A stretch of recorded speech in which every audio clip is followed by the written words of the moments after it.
karan po doon is ng Remnant Church ayon din sa Spirit Church. Sila po sa time ni Sister White ang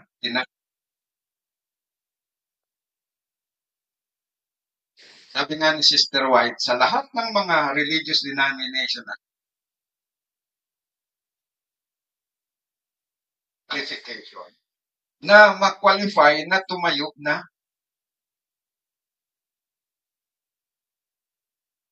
the reason na sila nanampalataya kay Kristo at saka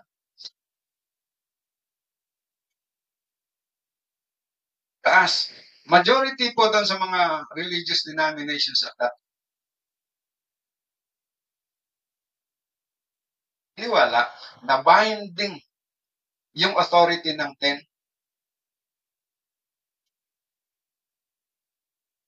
na yung 10 commandments ay napako doon sa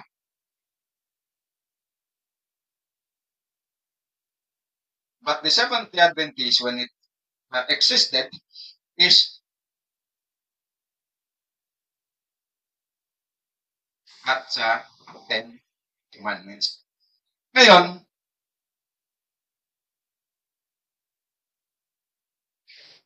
alam natin na nagpatuloy sa kanyang history,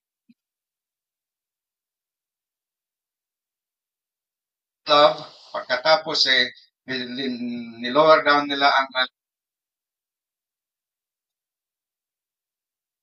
po ay nasubukan. Dito po.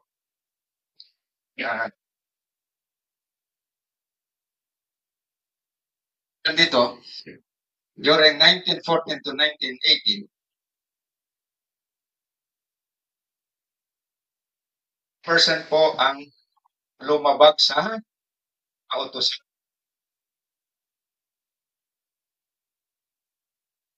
At saka yung remember the Sabbath day to keep it only 6. Thou shalt rest. Okay. So, yung dalawa na command, ilabag mo yung dalawa, malalabag mo ang buong kautosan. So, pero, although masasabi natin na mayroong 2% na sinasabi na nagiging faithful. 2% doon sa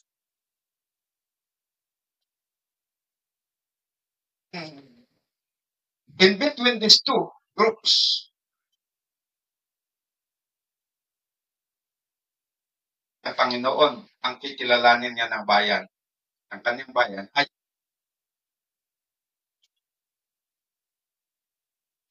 at yan po ay mababasa natin doon sa 3 John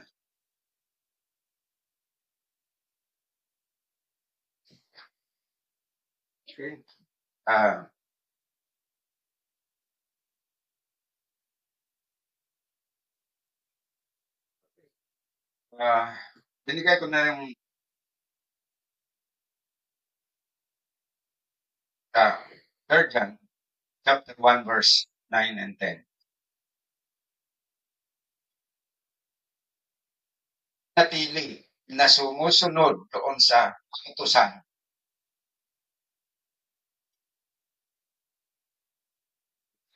When sa spirit of prophecy, where the presence of yung presensya ng Panginoon ay nandoon sa mga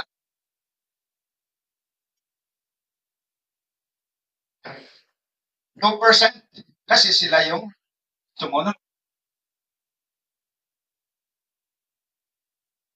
Wala sa kanila ang presensya ng Diyos. Therefore, kahit the true church of God, yan.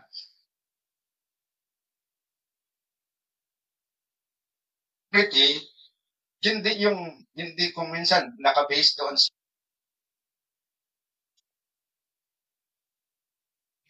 kasi magkakamali tayo kung hindi naman paramihan. Yan ang sabi sa Spirit of Prophecy. Okay. Ngayon, magiging qualified to as grassroots church is yung pananampalataya, yung faith in action ng mga tao na yun. Kung sila ba ay nanampalataya kay Jesus at sumusunod sa kanyang utos. Ito yung dalawa na main na qualification. Nanampalataya kay Jesus, sumusunod sa kautusan. Yung nagsisikap na sumunod, pero hindi naman nanampalataya kay Jesus. Pero nagsisikap na sa kautusan.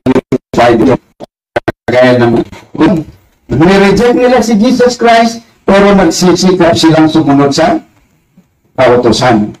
Okay, so hindi pa rin po valid yung pagsunod sa kautusan kung walang pananampalataya kay Jesus. Pero dito po, yung 2% nanampalataya kay Jesus, sumunod pa sa kautusan, ipinagtanggol kahit sa harapan ng kamatayan. May panganib ng kamatayan eh.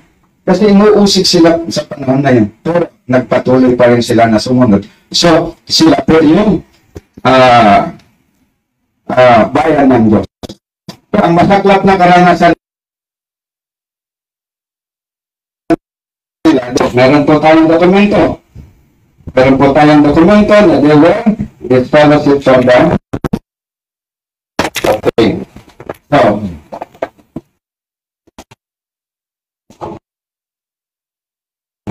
babasahin, titignan po natin yung documentary evidence. Kasi, nag-aaral tayo ng history, at ang challenge sa akin, ay meron bang patutuo yung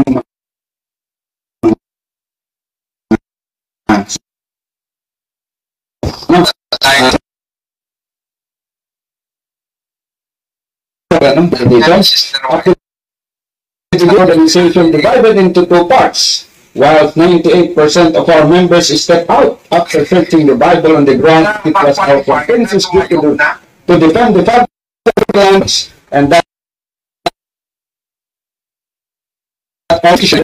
leader for Warriors to the department. 2%, however, did not submit themselves to this decision of the leaders and therefore had to read this kind of thing. Okay, so yun po yung historical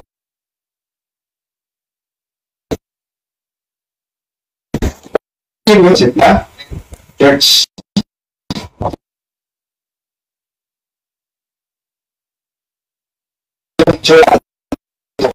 Kung nangyari po doon sa organization is, siyempre yung 98% ang nanatili sa organization.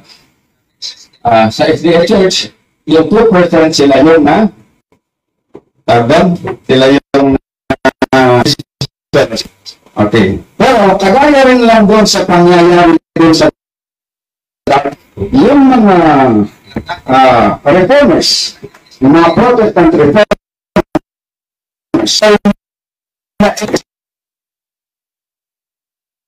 yung communicated, natiwalag doon sa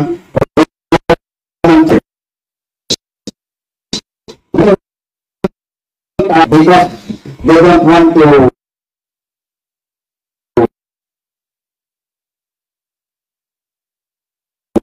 bayan. So, ganito po dito. So,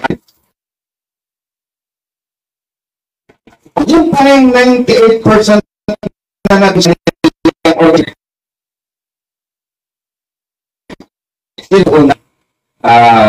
home ng church sa last days. At yun ang ipinagtatanggol ng Seventh-day Adventist. Sabi ko nga doon sa aming sharing, sila ang Cavite, kay Brother Rico.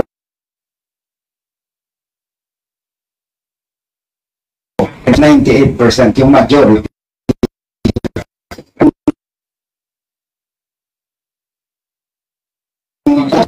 Yeah. Tapos, yung 2% po na yun is na fellowship is noong panahon po dito sa period nito during the crisis. Hindi pa sila na-organize as a worldwide organization or as a separate general conference. Gumagamit po sila ng iba't ibang mga pangalan.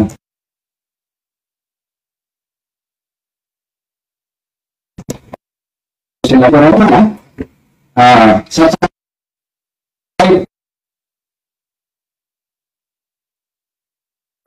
Adventist.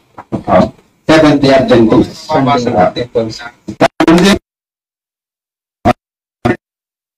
The report ni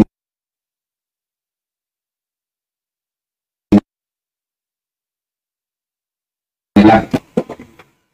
Dokumento.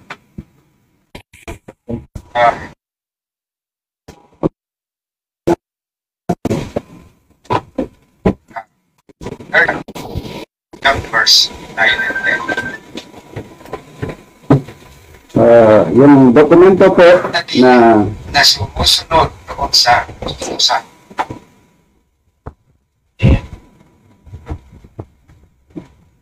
It's a spirit of prophecy.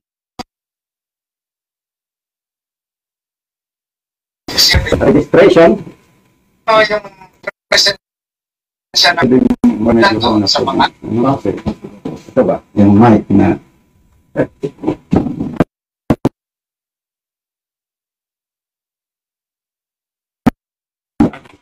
siya nila kung translate natin sa English kasi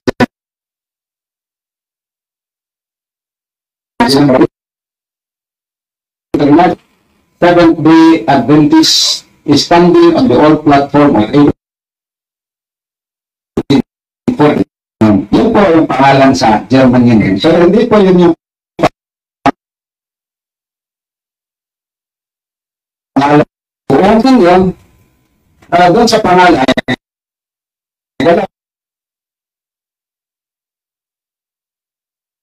First Society, 70 Adventist, standing on the old platform of 1844.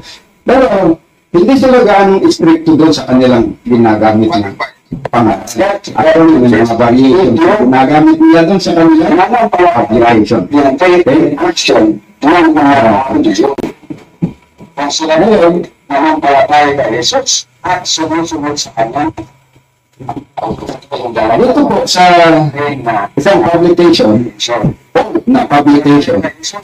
ng Reform Movement and Follow Their Faith, okay, ay ayon sa record ng German government, ang pangalan po na kanilang ginamit bilang pangalan ng kanilang sekta ay Science United. Sisibak silang sumunod sa amin.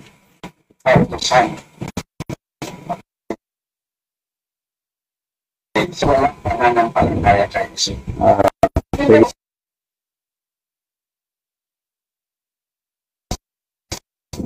Sumunod pa sa kautusan, sabi pinagtanggol kahit sa harapan na.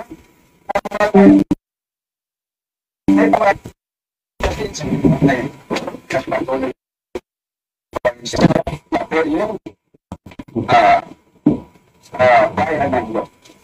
Ang mataklap na karanasan. Okay. Ang tawag dito? Hindi ko tayo sa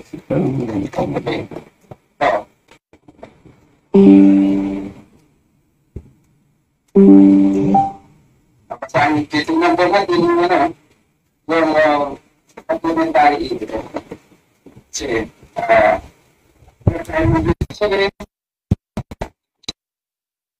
dahil ang matuturo yun.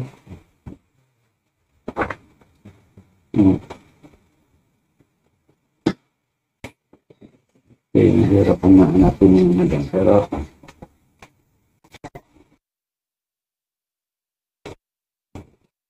okay, basahin natin dito.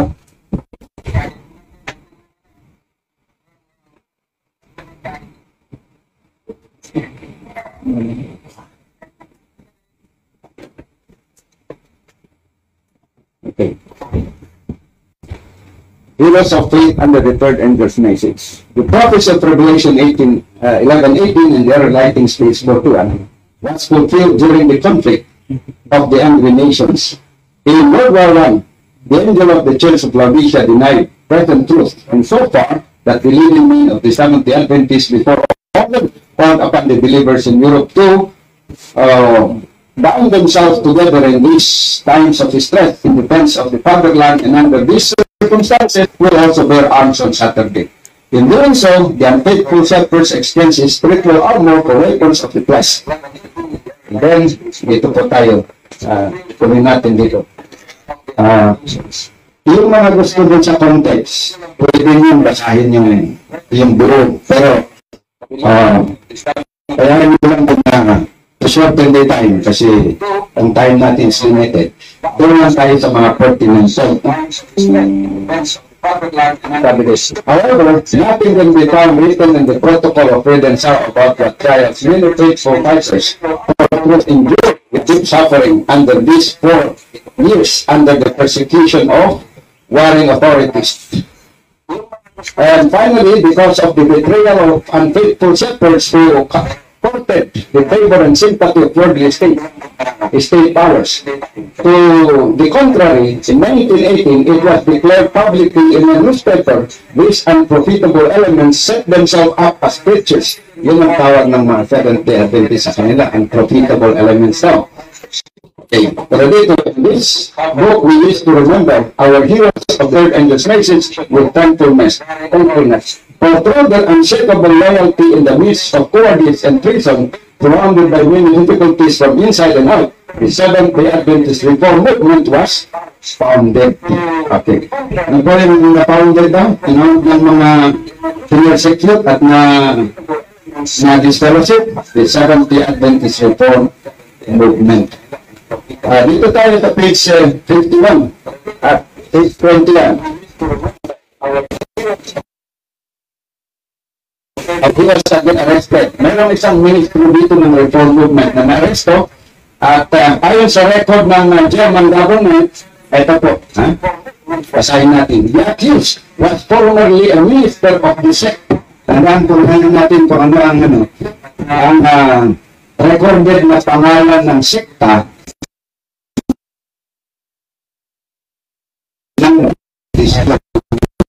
that was formerly minister of the sect of the Seventh-day Adventist Reform Movement, which was prohibited in all of the rites by decree of the Assistant Chief of the Secret Police on April 29, 1936.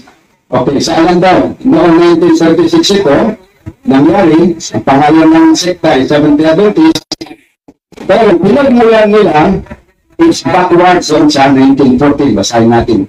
This sect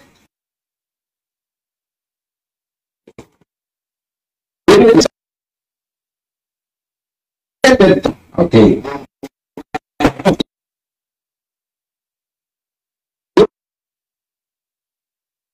They separated and they founded the Seventh-day Adventist Reform Movement.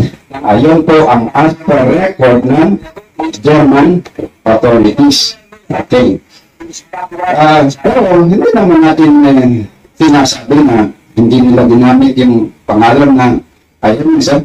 Tandaan natin, sinabi natin doon sa as per registration ng mga kapatid naman doon sa Germany, ano yan?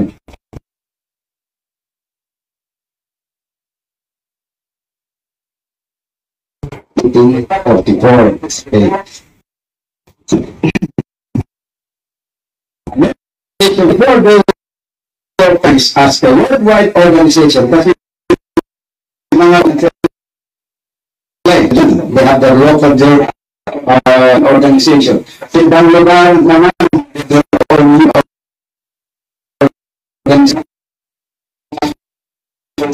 okay? Sa Germany, ganun. Ginamit nila ang IMS, SDA is standing on the old platform of 1844. Ngayon, pero nung sila po ay na-organize,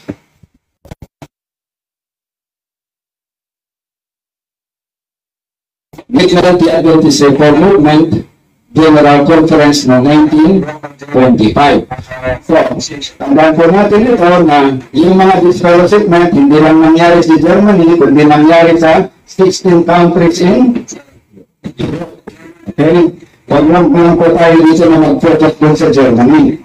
Pagdo, ang mas influential kasi doon na parang sila na more popular group ay doon sa Germany.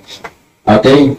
Sila din yung mga vocal Not maraming publication kasi medyo well-organized kasi sila kasi yung pa sa Seventh-day Adventist, connected kasi yung leaders ng reform doon sa International Missionary and Tract Society ng Seventh-day Adventist. So, marunong sila ba sa publication? And then, when they were separated, they continue with that, and they even printed tracts using that tract society. Doon niya na inakusahan niya ng Seventh-day Adventist na parang ginakaw lang nila yung publishing house. Yan ang isang accusation sa kanila sa mga German brethren. Dito po, dito naman sa publication ng Seventh-day Adventist, separated, they continue with Seventh-day Adventist Encyclopedia Volume 10, page 1332 and 1333. Nabawasan ito doon. FBA Reform Movement, German 1915. An offshoot movement beginning in Germany in 1915, which had had a following also in the Baltic States, Russia, Australia, and in the United States. Okay, so ano po ang pangalan na ginamit pa nila? IA. From 1344, ginamit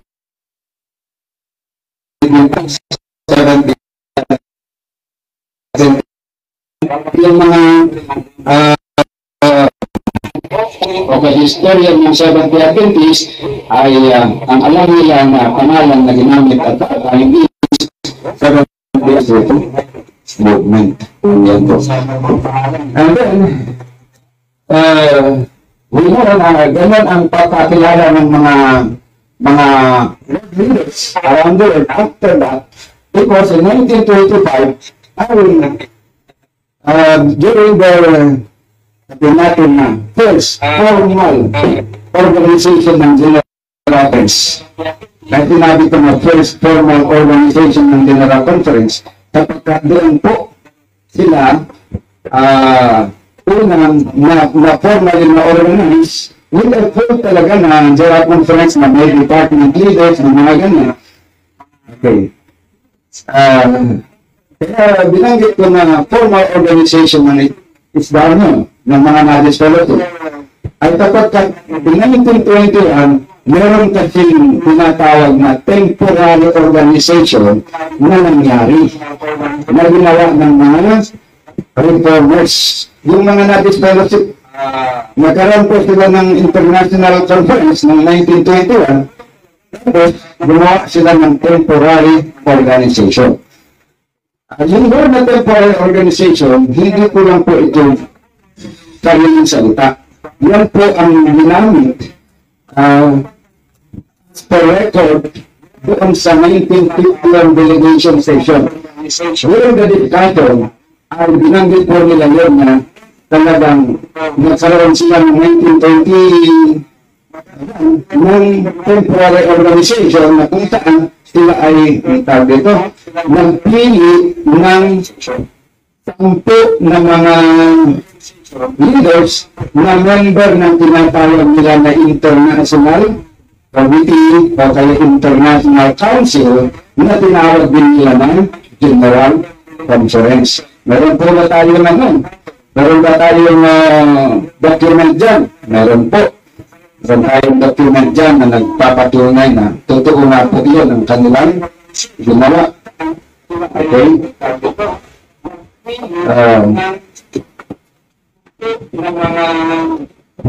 Ang tawag doon ay international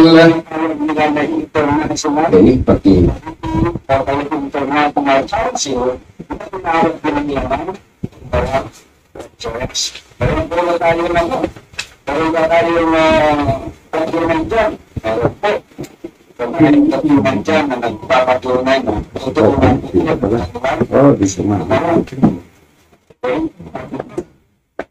okay, ito po yan po yun yung document sabi dito Report of the First International Conference of the Reform Movement. Tapos sabi dito, we decided to commonly communicate our Reformation experience to make public our principles to discuss and work to discuss on work and by electing an international council or general conference to unite in the proclamation of the three angels' message. So yan po, yun yung tinatawag na temporary organization.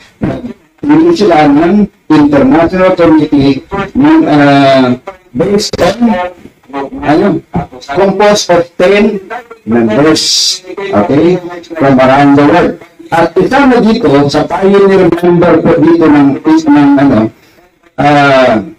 temporary organization ng Reform Movement, kasama po dito si Brother D. Nicolici.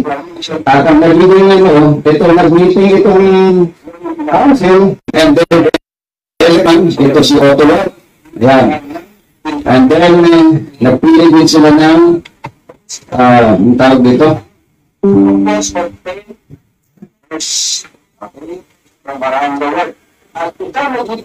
Secretary at saka nagpili din sila ng treasurer. Yung treasurer dito ay si Steve Out, secretary si Stanton. Okay.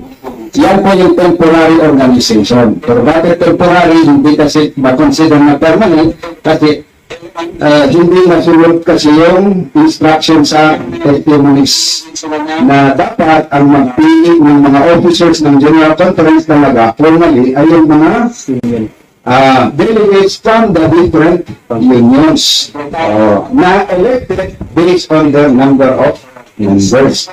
Ngayon, nangyari lang yun noong 1925. 75% sa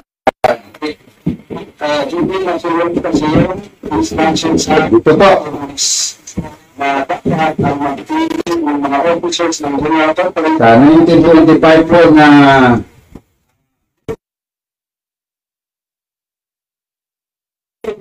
first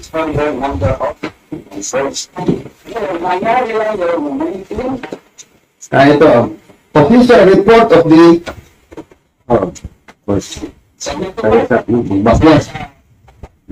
official report of the first General Conference, July 16 to 20, Berlin, Germany. Okay, ang delegates from the four unions dito is na dumating ay 18. Okay? Ngayon, may binanggit dito na report.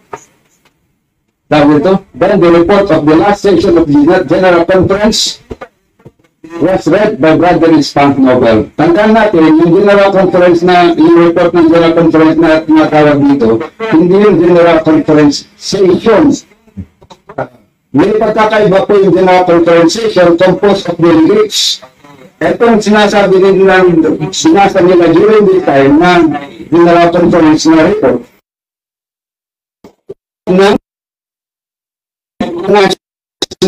kasi tinawag din kasi yan na General Conference. Yan po yan. Hindi ba nag-organize talaga? Nag-organize. At dito po,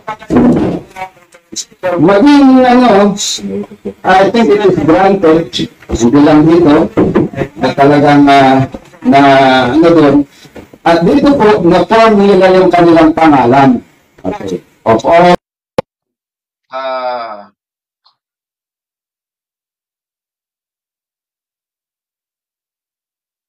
ng pangalan ng 1925 pero sa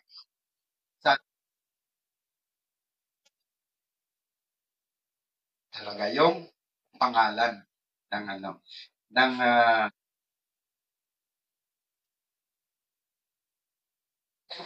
okay, dito po sa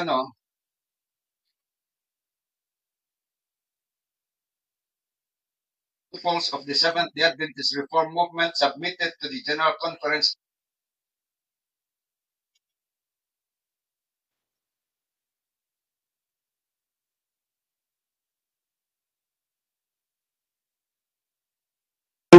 dito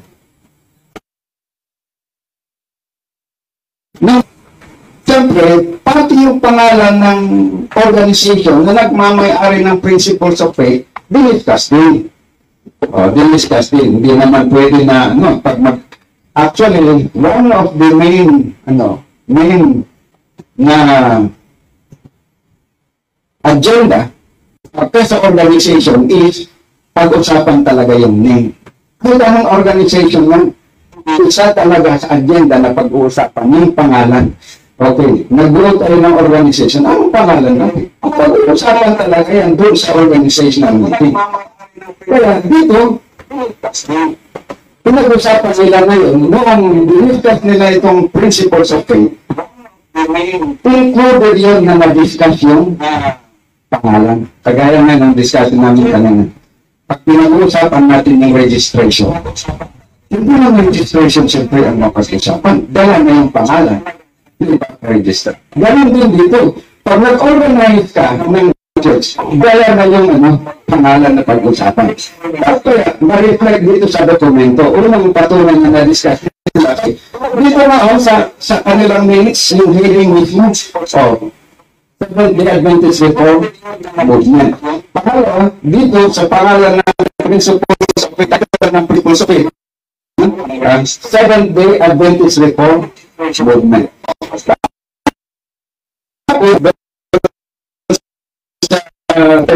Sa Principles of Faith, siyempre, na-submit yun, no? Kasama yung title, kasama yung forward, kasama yung mga content, na discussion at ano ang nandun sa forward. Our name therefore is Seventh-day Adventist Reform Movement. Yes po. Sabi dito, dito sa yung short history of the Seventh-day Adventist Reform Movement written by Branko Chelix. Sabi niya, the official name adopted in 1925 at the first session of the General Conference has been Church of the Seventh-day Adventist Reform Movement.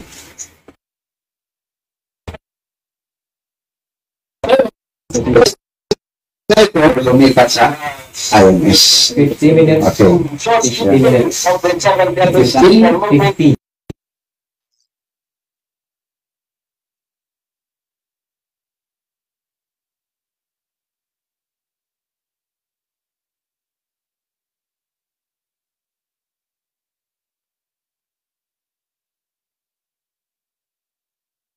Ito sa aklat niya, pinaliwanag niya dito, later on, ipapakita ko sa inyo para hindi ako maabala sa ating time, na yung Church of the ay idinagdag doon sa Germany nung i-print yung Principles of Faith, idinagdag ng publisher. Pero hindi kasama doon sa decision ng delegation. Kasi dito, sa delegation, walang of the. Kundi, ang sinasabi doon is Seventh-day Adventist Reform Movement. So, Principles of Faith of the Seventh-day Adventist Reform Movement. Tapos, doon sa forward is walang of the. Kundi sa our name, therefore, is Seventh-day Adventist Reform Movement. So, pinaliwanag ni Cholich na bakit nagkaroon ng sinabi niya dito na kasi Church of the Seventh-day Adventist Reform Movement. Yun yung pangalan na nakaprint doon sa German edition ng Principles of Faith na idinagdag ng publisher. Kaya lang, pinaliwanag na later on, dinanggal din yung of the dahil hindi naman yun part ng original na decision. Okay. Ini-emphasize ko ito dahil ayon doon sa kasunduan kanina, kasi yun na dapat na linawin yung name ng Reform Movement. Kaya binabanggit ko ito. Okay? So, gusto ko sanang dumiretso doon sa concern ni Sister Anda tungkol doon sa event ng 1951. Pero dahil may kasunduan kami kanina, isa na dapat na topic na i-clarify is yung pangalan ng Reform Movement, kaya binabanggit ko ito. Okay. So, sa pangalan po ng German Union, linawin natin, Una, ginamit nila, pinaregister nilang pangalan is IMS of SDA is standing on the old platform of 1844 German Union. Okay, yun po ang register noong 1919. Okay. Pagdating naman dito sa General Conference, sa first General Conference session, ang ginamit nila na pangalan na mababasa doon sa loob ng Principles of Faith na kanilang inaprubahan ay Seventh-day Adventist Reform Movement. Okay, linawin po natin yan dahil dapat magiging clear. Yan ay sa kabuuhan na yon ng General Conference level. Okay. At okay.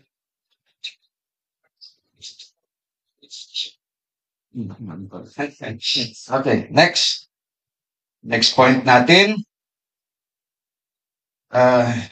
Dito po, dito nambun po doon sa kanilang kanilang protocol. Ito yung sa handwritten na minutes is talagang ang nakalagay is Seventh-day Adventist Reform Movement. And then, dito po, dito sa doon yung makikita niyang stamp, yung stamp, rubber stamp na ginamit nila, ang nakalagay po talaga doon is Seventh-day Adventist Reform Movement General Conference. So, yun po yung sinasabi natin na patutuo. Okay. Ngayon, ang Seventh-day Adventist, ang IMS, SDA Church Reform Movement, naniniwala din na na-discuss yung mga nasa taas, pero lang yung sa ubaba. Yung iba kasi naririnig ko, kagaya ni Brother Has, di ba? Minsan narinig ko rin kay Brother sa discussion namin, hindi daw din-discuss yung name ng 1925. Pero, ayon dun sa, history, dito po sa history, diniscuss at merong inadapt na pangalan. Kaya lang, iba ang sinasabi na na-adapt na pangalan. Dito. Page 33.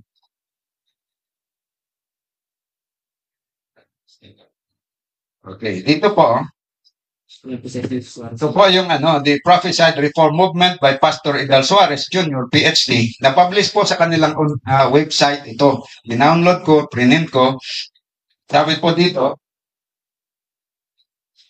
thus, the reformers saw no solution but to form their own general conference. Okay?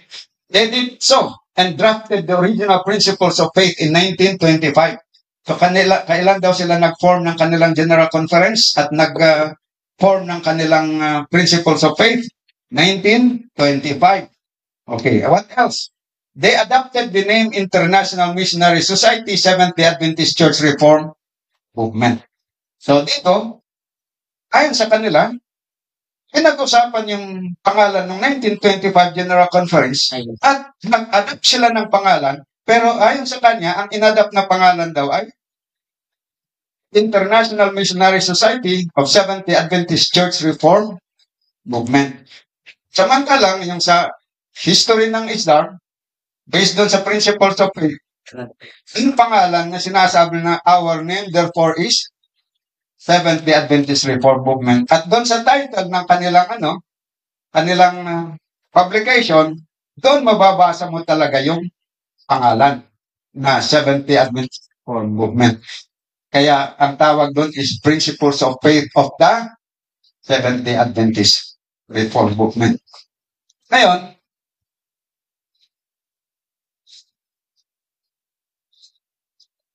yung Principles of Faith, ganun. Next. Yung sa kanila? Oh.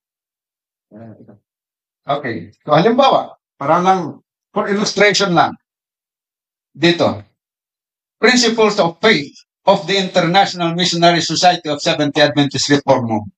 Siyempre, ito ay title. Pero, hindi natin may pagkakaila na yung pangalan ng organization na nagmamay-ari ng Principles of Faith ay International Missionary Society of Seventh-day Adventist Reform Movement. Okay. So, pero hindi natin alam, masasabi na, yun yung para bang ito yung Principles of Faith of the International Missionary Society, ay yun yung pangalan na kabuhan. Hindi. Title yan ng publication. Pero yung pangalan nandun sa title. Ganon din po dito sa ating Islam Principles. Dito. Na title ng publication yan, title ng Principles of Faith of Seventh-day Adventist Reform Movement. Pero doon sa title ng Principles of Faith na yon, mababasa mo doon yung pangalan.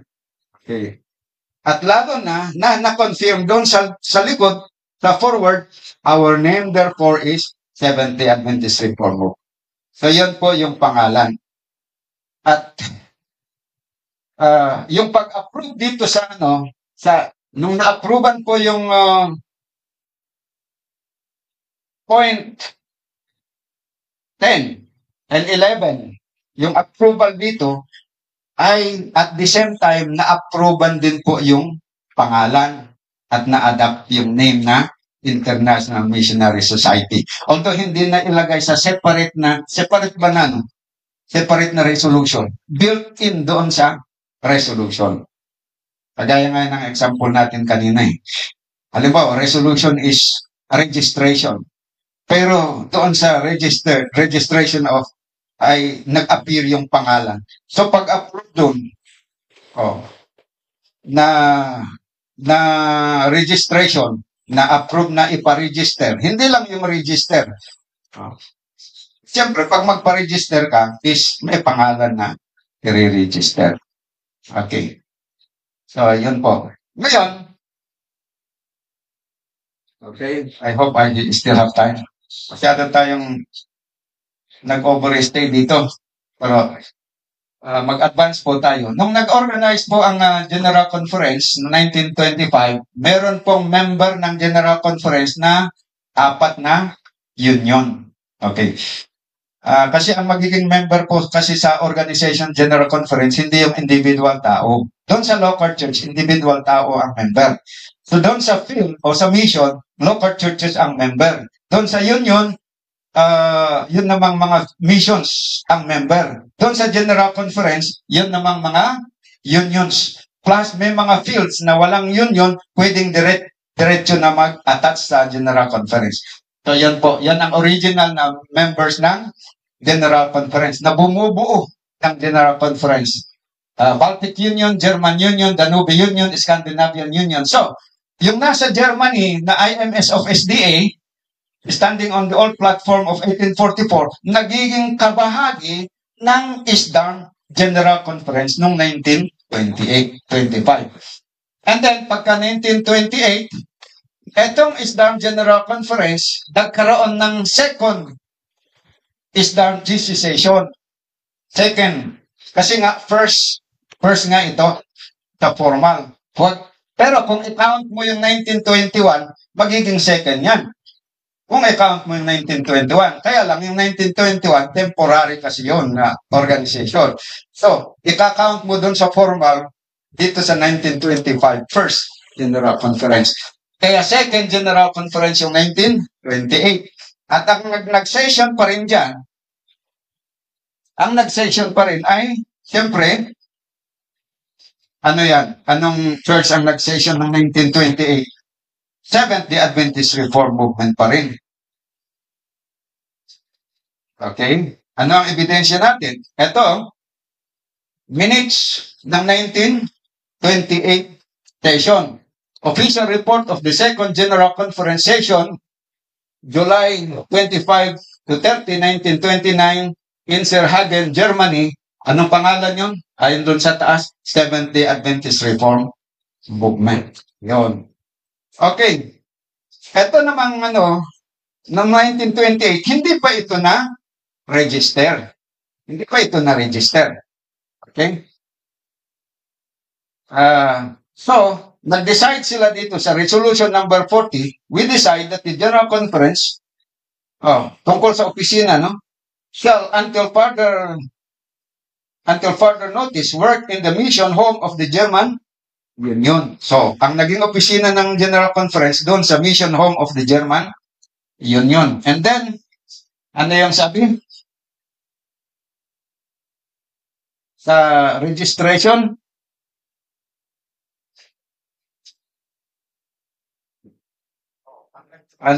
resolution yung tungkol sa registration? 30. Registration of GC. The General Conference shall be legally registered as an organization. With this in view, a statute is to be worked out in the General Conference Committee. Okay. So dito po, nag-decide sila na iparegister yung General Conference. At ang gagawa ng statutes is binigay nila yung responsibility sa General Conference Committee. Okay? So, yun po ang kanilang decision. So, pag silang gagawa yun, ay sila ang mag-draft doon sa Constitution. So, nung i-draft nila yung Constitution, okay, meron silang ginawa na resolution, na sinunod na resolution number 8 na ginawa ng mga committee members, na ang kanilang gagamitin na pangalan is, na ba yan? Sabi dito, that the General Conference be registered in the same way as the Union Conference, so that the same statutes filed at the registration of the Union may cover also the General Conference, that in the future the German Union operate under the statutes under the name of the General Conference. Okay, meron silang reason kung bakit nila ginawa yun, for legal purposes. Okay, kasi naka-encounter sila ng problem. Okay. So, ganun pa man, dahil sila yung na-authorize, although naman, hindi naman sinabi doon sa resolution na, ang ipapa-register ninyo pangalan ay IMS of SDA Reform Movement. Wala pong sinabi doon. Ang ayon sa resolution is dapat ma-register yung General Conference. Supposedly, ang ipa-register nila, siyempre yung pangalan na ginamit noong 1925. Pero there was a problem. Tapos, nag-decide yung committee na yung nag-decide na ang ipagamitin nilang pangalan ay yung pangalan na ginamit ng German Union. Okay. Na IMS of SDA Reform Movement. Kaya, noong ginawa nila yung statutes, yun ang kanilang ginawa. Okay. So, dito po yung handwritten document noon nung ginamit nila sa registration. And then, ano po yung sinabi doon? 1928, registration with German government, statutes of Society, International Missionary Society of Seventh Adventist Reform Movement General Conference. Yun po yung nakalagay doon sa name. Okay. So, yun po, hindi natin itinatago dahil ito history. Bakit mo naman natin itatago? History natin ito. So, ganyan po ang nangyari, pinaregister nila. Sinong nag-decide na ganun ang iparegister nila? Yung committee. Okay? Ngayon, ang problema, doon po sa German government, yung signatories, hindi ang committee. Dapat, magkaroon sila ng tinatawag na Board of Directors. Yun po. Kaya, ang nangyari, although ang General Conference session, hindi sila nag-create ng Board of Directors. Executive Committee ang kanilang inelect. At saka, silang inatasan na mag-prepare ng statutes. Tapos, siyempre sila din, yung mga officers naman, ang mag-process sa registration. Ngayon, pagdating nila doon sa actual na processing, ang kailangan naman pala is Board of Directors. So, nag-create sila ngayon ng Board of Directors na sila yung pumirma. Paano natin malaman? Kasi, dito sa actual na pumirma dito na, ay hindi yung Executive Committee, kundi Board of Directors. Yan po. Members of the Board of Directors are, okay, 7. Yan. Ngayon, itong Board of Directors, hindi ito pinili during the delegation session noong 1925. Okay. So, but it was created. Sino ang nag-create? Siyempre, yung mga officers ang nag-create. Kasi, ganito yon. During session, ang may power during session is yung delegates. In between session, ang ano yan, ang mag-administer yon is yung executive committee. Sila yung in power in between session. During session, ang may power is the delegation. Ganon po yun. So, alangan naman na sila ay maghintay pa for the next General Conference para mag-pass ng motion to create a board of directors. Dahil between session na yon, so sila na ang nag-create ng board of directors para, walang sinabi dito na create, pero the fact na merong board of directors means create. Ganun lang yung logic niya. Huwag niyo hanapan na naman. Nasaan yung sabi doon na create ng board of directors? Yung existence mismo ng board of directors, yun ang proof na may na-create na board of directors. Kagaya nito ng bahay, the fact na may nakikita tayong bahay, it implies na may nagtayo ng bahay na ito. Ganun lang yun. Okay. So, at sino ngayon ang responsible dito sa creation of the board of directors? Siyempre, yung nasa in power sa administration in between session, which would be the committee. Ganon din lang po yun noong 1949. Na in between session, so naggawa naman sila ng board of directors. Okay. At sino ang nag-create? Siyempre, yung mga leaders, executive officers. Okay? At ang present doon ay siyempre, ang present ay si Cosel at saka si Nicolisi. So, by their authority as president and secretary, okay, being empowered din na elected, so they created the board of directors. Hindi po sila nag-form ng fake na DC Committee. DC Committee noong 1949. Ganon din dito. Yung board of directors dito, hindi ito fake GC Committee, kundi ito ay board of directors. Okay. Ngayon, pagka 30 minutes. Okay, thank you. Pagka 1929, na-approve yung kanilang registration. Okay? So, yan. First registration of the church. Yung worldwide church, hindi yung mga unions. Kasi yung mga unions, German Union, 1919, na-register. Pero ang pinag-uusapan natin dito, yung international church pa. Yung reform movement as a whole. Sa General Conference level. Dito yung first registration. At ang registered na pangalan, siyempre, is IMS of Islam. Ayun. Nagtataka nga ako dun sa group chat.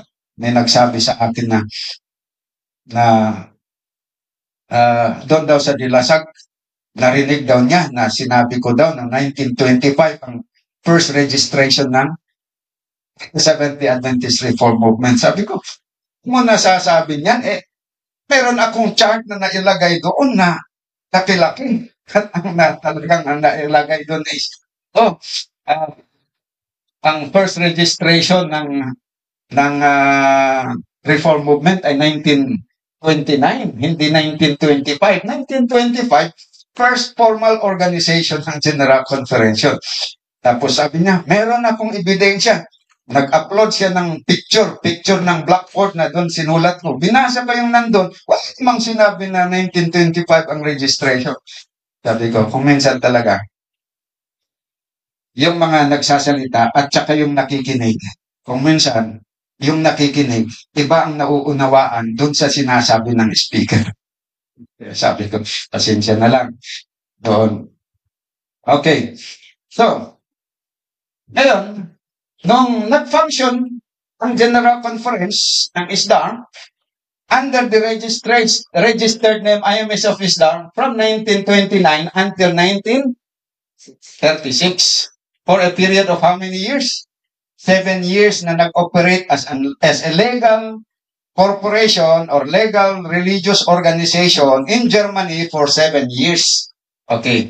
Kaya dito, sa Third Islam General Conference session, is, although registered yung pangalan nila dito, na legal name, but they still use the approved name in 1925. Hindi pa nila gini-give up yun. Anong ebidensya? Eto, sa minutes nila. Okay? Seventh-day Adventist Reform Movement. Okay. Tapos, doon sa mga publications nila, ay ginagamit pa rin. Sa mga publications po, ginamit din nila yon. Hindi nila inabandon yung pangalan na yon. They still use it. Kaya dito po doon sa Sabbath School, dito yung name ng German Union, dito, IMS of Islam, name ng German Union, Sabbath School lesson, ito name ng General Conference, Islam. Okay, Sabbath School, lesson, 1927. Okay, 1927, tapos 1928,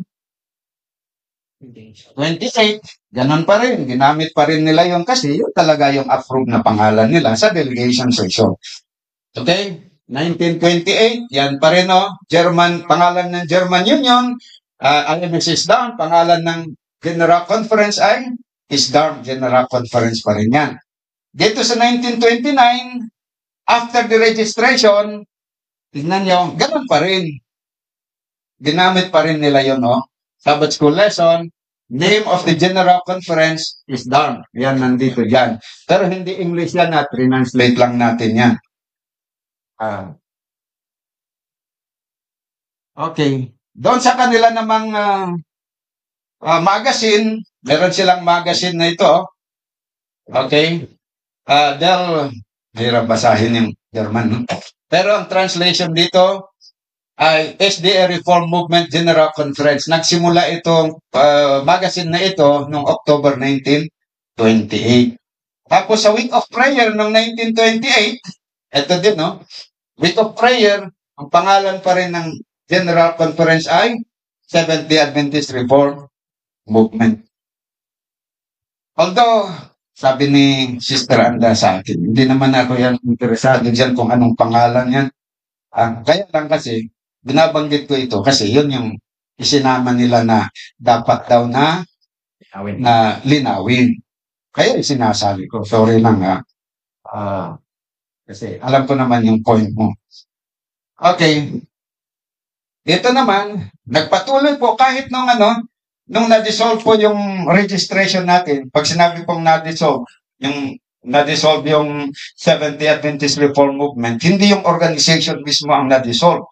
Yung registration ng na-cancel. Yun po ang ibig sabihin ng na-dissolve. Kagaya lang ng religious organization. Ngayon, parang ang sect, gusto nilang i-dissolve yung aming chart, yung foundation na organization namin. Kasi hindi nag-comply sa mga requirements.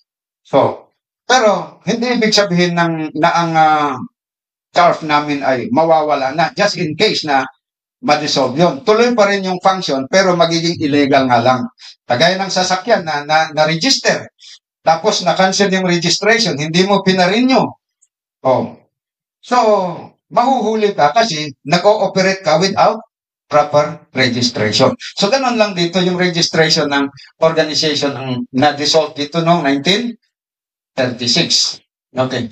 Pero bago noong 1936, 1934, yung Fourth Islam General Conference Session, ginamit pa rin nila yun na yung pangalan na Islam ayon dito sa minutes. Okay. Ngayon, pagka-dissolve noong 1936, hindi ibig sabihin na, kasi sabi, the Seventh-day Adventist Reform Movement is hereby dissolved. Hindi ibig sabihin nun na nawala na yung Reform Movement. Hindi. Nandun pa rin yung mga tao, nandun pa rin yung organizational structure, nandun pa rin yung mga GC officers. Lamang, yung registration papers nila para na magpapatunay na legal sila na register, yun lang ang na-cancel. Kaya nagiging illegal na yun. Kumbaga, tulorong. Kung driver ka, nag-expire yung license mo, mahuhuli ka pa rin. Driving without license. Kasi yung license mo nag-expire, hindi ka nagpa-renew. Pero in this case, hindi naman nag-expire, kundi dinisolve mismo ng government, kinancel ng government. Kaya, wala na ka ng legal right to function as a legal organization.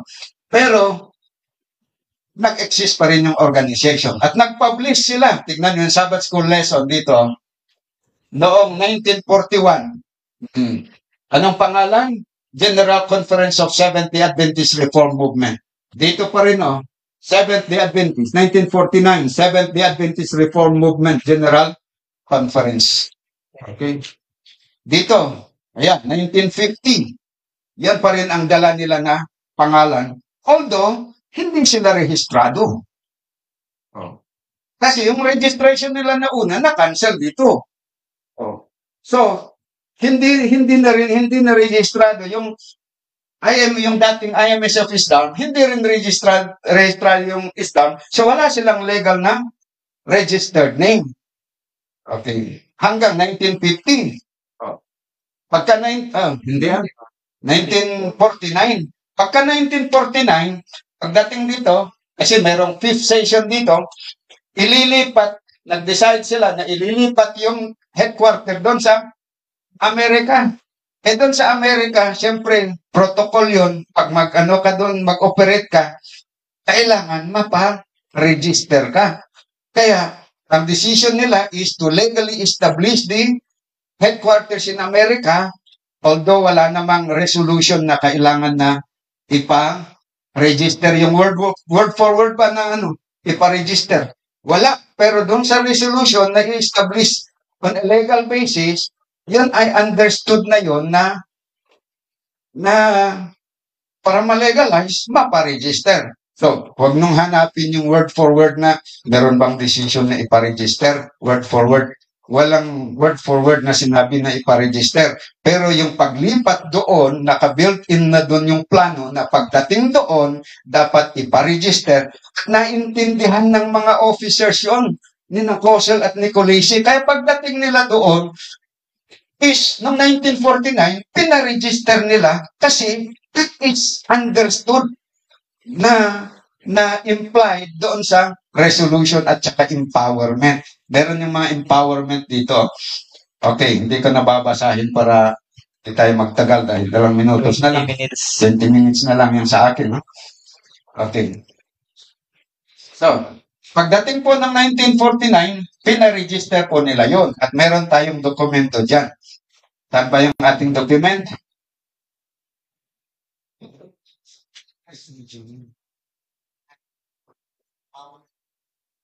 Kaya ko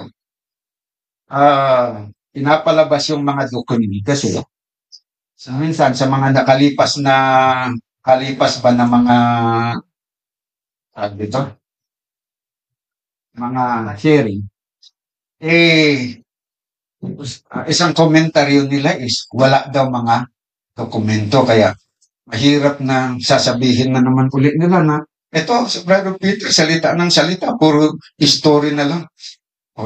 Nandito pa naman si Brother Eugene. Siyang laging pupuna sa akin. Puro, marunong talaga ito sa history, walang dokumento. Kaya bigyan natin ng dokumento para hindi maging history. Okay, ito ang certificate. I, Frank M. Jordan, Secretary of State of the State of California, hereby certify that on the 8th day of March 1949, Seventh-day Adventist Reform Movement General Conference became incorporated under the laws of this state. Pag sinabing incorporated, it means registered. Kaya yung incorporation means registration. Okay. So, meron bang registered na term na ginamit dyan? Wala. Ang ginamit na salita dyan, incorporated. Pero, kung titignan mo yung meaning ng incorporated, it means it was registered. Kailan daw na incorporate o na-register? 8th day of April 1949. Kasi may lumabas sa mga nakalipas na filing lang naman daw ng articles of incorporation ang ginawa doon pero hindi na-registered o hindi approved ng registration. Pero hindi yun. Paano daw na na-register? Sabi dito, that on the 8th day of April 1949, Seventh-day Adventist Reform Movement General Conference became incorporated, past tense, under the laws of this state. Paano na incorporated? By filing its articles of incorporation. Meaning to say, Hindi ka naman mariregister kung hindi ka magfa-file ng Articles of Incorporation. So ngayon, paano sila na-register? Kasi nag-file sila ng Article of Incorporation. Kaya na-register sila. Kaya, pag pupunta ka, hindi po 1958 na-approve, hindi. Approve right on that day. Anong proof natin kung pupunta kayo sa website nila doon sa Sacramento? Ito, yan po yung evidence na approve. Kailan yung approval niya? April 8. Right on the day na na-file yung Article of Incorporation, proof na rin yun.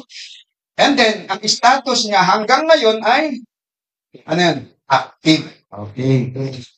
At saka, dito, meron tayong na talagang yung file, yung Articles of Incorporation, yan, date ng filing, nandun, may stamp na na-file talaga sa ganyan na pitcha. Yan po yan. Okay, so malinaw sa ngayon. So, nung na-legalize po sila noong 1949, they were legally registered in America. Hindi fake yan original yan. Na-registered. Kasi yung nagperma is hindi fake na committee ang nagperma. Kundi ano yun? Board of Directors. Sabi dito, in witness whereof the person who are to act in the capacity of directors of this corporation have hereunto set their hands this seventh day of April 1940. Doon sila 1949. Seventh day ng April, tama, nila pinirmahan, is final nila nung 8 kinabukasan. Kaya sa 8 sila na registered. Okay, ito yung pangalan ng mga Board of Directors. Hindi po sila fake executive GC Committee. Kasi GC Committee, ang GC Committee elected noong 1948. Directors na ito elected during a special meeting chaired by COSEL noong April 4. Yun po ang totoo. So, separate po yung election ng Board of Directors kaysa election ng GC Committee noong 1948. Kaya huwag tayong ma-confuse doon. Hindi po tama na fake daw yun. Sabi ng isang nagsabi, kaya ko sinabi na fake na GC Committee. Hindi nga totoong GC Committee. Totoo naman yun, hindi totoong GC Committee, pero hindi dahil hindi totoong GC Committee ay fake na GC Committee. Halimbawa, merong pera na 50 pesos. Masabi mo ba na fake na 100, 50 pesos naman? At sabihin mo na, kaya nga fake 100 kasi hindi naman 100, 50 pesos. Hindi ganun yung logic. Illogical logic ang ganun.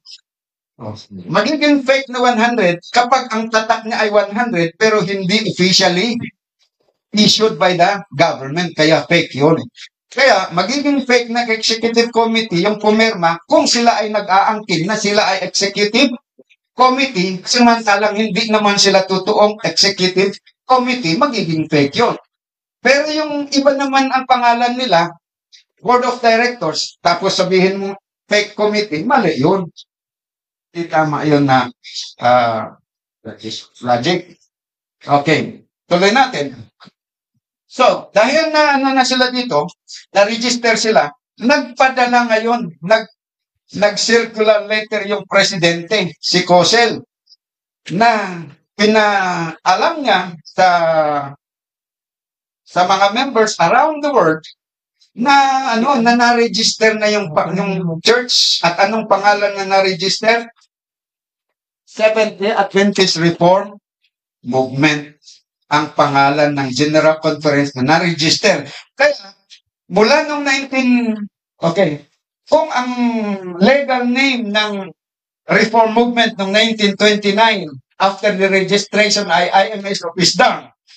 Pero dahil na-dissolve ito, at nare-register for the second time 1949. From this time of registration, ang nagiging legal name ng reform movement ay hindi na IMS of Islam, kundi Islam General Conference. Yun na ang nagiging legal name dahil yun na yung na-register. Okay? At pinagpatuloy pa rin nila na talagang yung kanilang pangalan na ginamit ay Islam General Conference. So meaning to say, gusto kong lang idiin na yung Seventh-day Adventist Reform Movement na na-register noong 1949 legally, at ang nagpa-register dito ay pinangunahan ni Cosel at saka si Nicolisi with the help of the Board of Directors na pumirma sa Articles of Incorporation. Ito, yung pinaregister nila dito, ay ito yung yung dating na-register noong 1929 na sa pangalan na IMS Islam. Pero Islam pa rin yan. Yan lang ang tawag dito is incorporated name or registered name. Yun pa rin yung pinaregister nila dito noong 1949. Hindi separate yan. Okay. Kaya, noong 1951, nag-meeting po sila dito, 1951, under the legal registration ng 1949 at ang ginamit nila na constitution to call members, delegates to gather in 1951 ay yung 1949 constitution. Hindi yung 1929 na statutes. Kasi na-revise na yon. So, ang ginamit nila na authority to gather the 1951 General Conference session is the 1949 GC bylaws. At dito sa sulat, so sa heading ng kanilang sulat, Seventh-day Adventist Reform Movement General Conference, at dito nila, sinahit nila yung article, dito. 10 minutes. Okay. 10 minutes. Okay, so dito po, 10 minutes nga. Okay, pakinabangan natin. So dito po nangyari ito. Dito sila nag-function. At saka, dito nila binase yung delegates na ipapadala nila should be one delegate in every 50 members. One delegate for every 50 members. Kung di ako nagkakamali sa aking alaala. Okay? Tama yun. Alright? At saka, ang pinagbasehan din nila na instruction from the testimonies ay yung sa Volume 8, 236, 237. Okay. Yan. At saka, ang ginamit nila na authority to call the delegates based on the 1949 Constitution. Kaya nga, legal yung dito. Legal yung delegation dito. Okay? Kasi, at saka registered na sila at this point in time. Okay. So, in short, without going into the details, wag muna tayong doon sa mga details. Sa susunod na lecture, meron akong special lecture yan sa mga events noong 1951. Pero i-summarize na lang natin. Pero hindi ako ang magbigay ng summary. Ang ibibigay ko na summary ay yung binigay ni na sa agreement. Ito. Yeah. Okay. I-summarize natin yung nangyari noong 1950 on delegation session. Nagkaroon ng dispute. Okay, without going into the details, basahin ko lang po yung sinabi nila ng nature ng dispute o anong dispute sa Tagalog. Away, kung galian. Nagtatalunan. Hindi pinagkaunawaan. Hindi pagkakaunawaan. Hindi pagkakaunawaan. Hindi pagkakaunawaan sa na nangyari doon sa 1951. Sabi nila dito, agreement whereas the undersigned parties and each of them are members of the Seventh-day Adventist Reform Movement General Conference Corporation. Yun daw pumirma dito na 9 leaders ay pareho silang members ng Seventh-day Adventist Reform Movement. Ano ang status ng Seventh-day Adventist Reform Movement? Legally registered noong 1949. Okay? Saan daw po sila na member lahat dito? Okay, sino-sino sila? Si Stewart, si Ringelbert, si Muller, si Kosel, si Adam Sack, si Nicolisi, si Laikowski, si Cravioto, si Carlos Kosel. Yan. Siyam sila. Sabi nila, member silang lahat dito sa Islam General Conference na corporation. Na-register dito noong 1949. Member silang lahat doon. Meaning to say, kung sila members dito, walang umalis dito noong 1951. Ano ba? Ito sa organization ng church. Wala sa kanila ang umalis in 1951 kasi kung, halimbawa, itong pumerma, may umalis. Ibig sabihin, pagdating dito, hindi na siya membro. Diba? Halimbawa, last year, nag-resign ako. Diba, si Sister, nag-resign na dito sa Islam.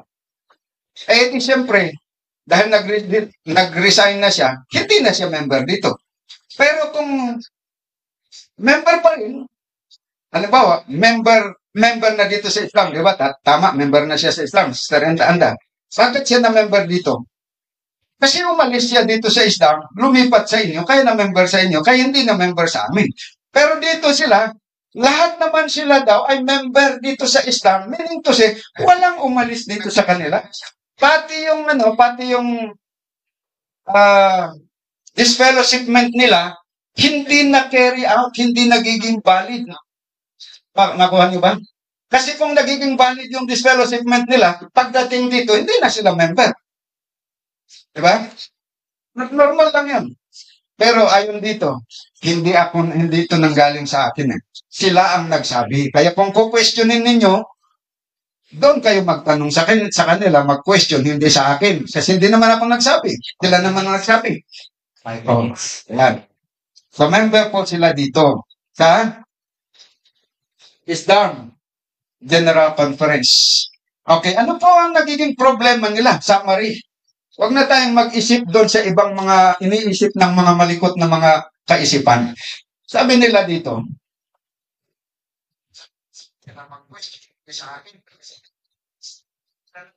whereas, ever since the 20th day of May 1951, may pangyayari sa 1951 nung May 20. Mula daw noon, a dispute has existed between the undersigned parties. May dalawang party kasi na nag-sign dito. Nagkaroon daw ng dispute noong May 20, 1951 na hindi na-solve yung dispute na yon. So ano yung dispute na yon? Basahin natin. Hindi ako mag-imbento. But sana walang mag-iimbentong ibang tao din ng kwento na wala sa nakasulat. A dispute has existed between the undersigned parties. Ano yung dispute? Concerning which, if any of the undersigned are the duly elected, qualified, and acting officers of said corporation. Ayun pala yung dispute.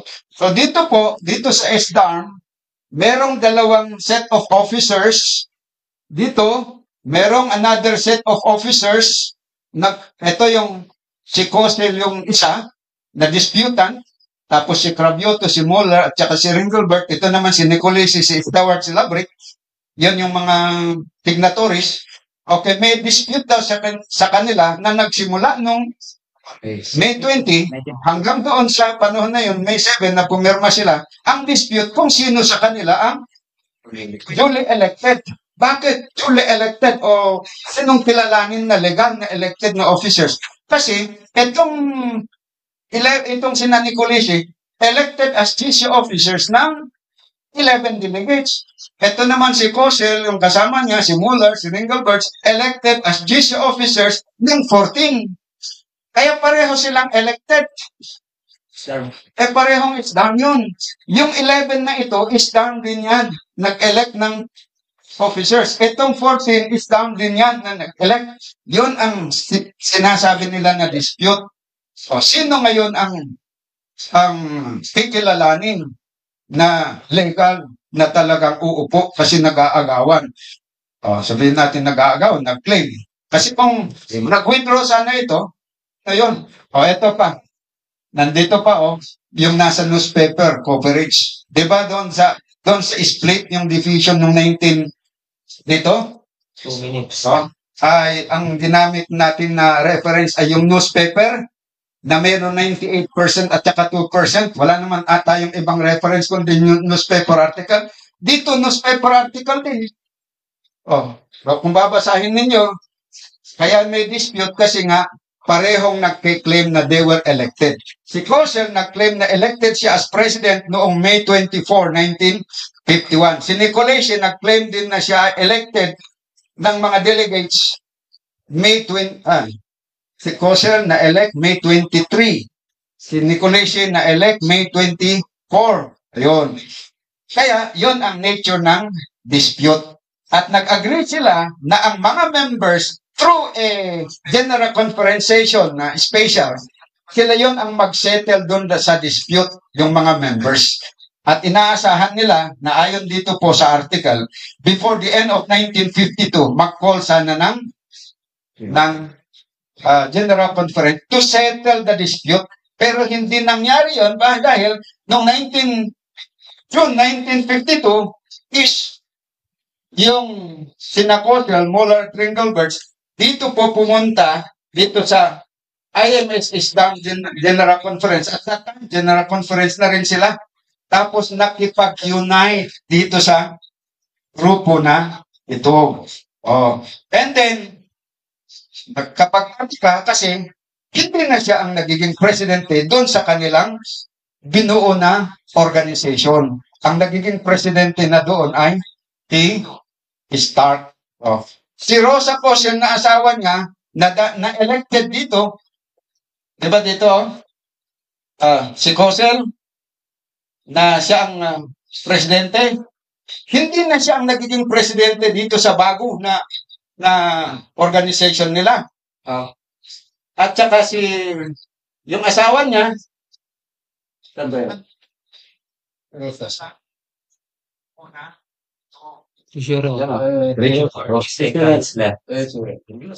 dito.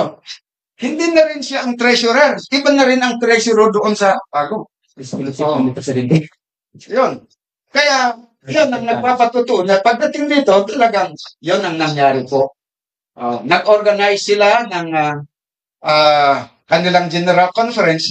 Tapos, yung dito, di ba, meron silang, dito kasi, bago pa nangyari yun, noong May 1951, nag-create na sila ng kanilang maliit na general conference by electing international committee at sila po ay nag-elect doon. And then, dito,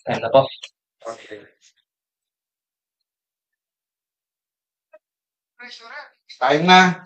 Thank you very much sa inyong pakikinig. Ayaw ko namang lampasan. Hanggang doon lang ang nakaya ko. Kahaba ng istorya. Nagtataka nga yung iba baka daw hindi aabot ng 5 days. Kasi extra naman yung ating information na ihahayag. Pero kakaroon din tayo niyan ng mga sapat na information na ibibigay.